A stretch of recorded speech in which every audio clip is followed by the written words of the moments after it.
The Department for International Development works to end extreme poverty. We tackle some of the major global issues around poverty reduction, climate change, as well as responding to humanitarian crises. We have joint offices, joint headquarters, one based in Whitehall, another here in East Kilbride, as well as we've got an overseas network from Afghanistan all the way through to Zimbabwe. We've got over 900 UK civil servants based here in our offices in East Kilbride. We work with a range of partners, including Scottish partners, to respond to those major global challenges. Mercy Corps is a global organisation powered by the belief that a better world is possible.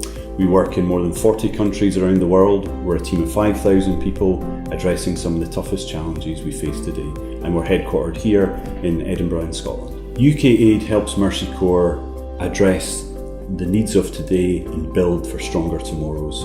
Without UK Aid funding, we wouldn't be able to help and do life-saving support to communities throughout Syria, throughout Iraq, throughout Yemen, in the midst of conflict. Without UK Aid, we wouldn't be able to support young people with opportunity to develop their livelihoods and their skills through formal education and vocational training programs in places like Afghanistan and in Nigeria. And without UK Aid, we wouldn't be able to build partnerships with the private sector to support farmers and agricultural cooperatives in the Horn of Africa to increase their incomes and escape from poverty and build a brighter future. SCIAF is the Scottish Catholic International Aid Fund, which is the official relief and development agency of the Catholic Church here in Scotland.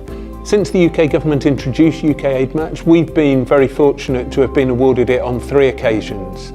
The first year was for our project in Malawi, Rwanda and the Congo, where we've been improving agricultural practices and helping women grow into positions of leadership.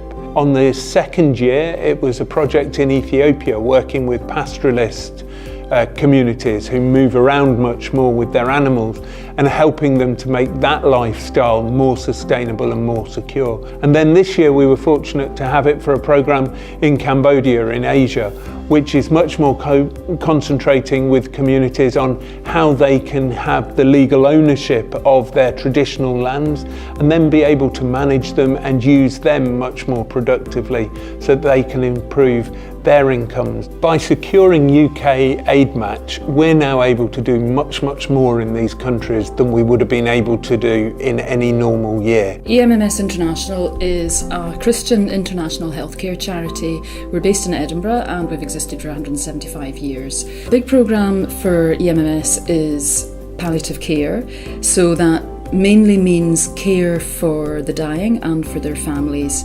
Very often the people who we are helping have cancer, which may be as a result of HIV. I always know that we're working with very high standards of support when I'm working with the UK government. The difference of working with the UK government is there is a new BSc in palliative care in Malawi. There is a research centre. There have been 240 people trained to look after their palliative care patients better. There are over 40,000 families who are receiving better care. I think this work in a globalised world, the work of DFID is particularly important. It is the smart thing to do, it is the right thing to do, it is our moral obligation to do.